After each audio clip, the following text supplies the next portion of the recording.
Hello everyone, I'm Sergey and welcome to my daily overview from Ukraine. The main news is coming from Bakhmut.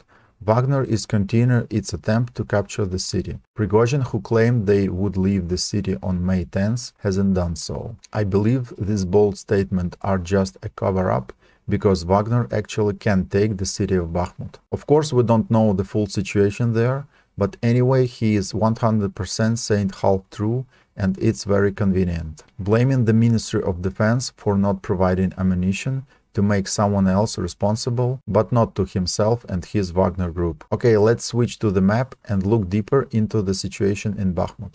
Yesterday, in the south of Bakhmut, Ukrainian forces made progress in fixing gap in the Russian defense. Some sources say that Ukrainians took control of a big area around, but actually not so big. There is some news that Russians launched an offensive to regain lost territory, but finally they didn't have much success. Actually, Ukrainian forces cannot push too far into the territory because they might end up surrounded. If they attempt to do such a move, they would need assistance from the northern flank of that area. Some sources suggest that there is a possible such a movement, but it's hard to believe because that territory is completely meaningless and doesn't offer any strategic advantage. Now let's dive in on Bakhmut city. There was a report that the Wagner group launched a big attack from different directions and took control of most of the area east of the highway. Ukrainian forces there had to retreat. Some sources say this area is now a bit unknown, but it should be clear soon.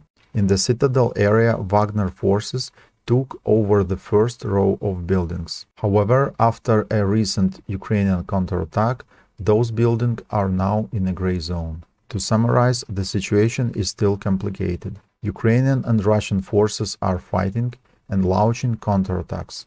Some areas changed from hand to hand. Better to wait more confirmation and updates to understand the situation better. In the remaining parts of the front, there haven't been any significant changes. Zaporizhia region continues to evacuate to large cities such as Berdyansk, Mariupol or Crimea. In today's interview with the BBC, President Zelensky claimed that Ukraine needs to wait a little longer with the counteroffensive.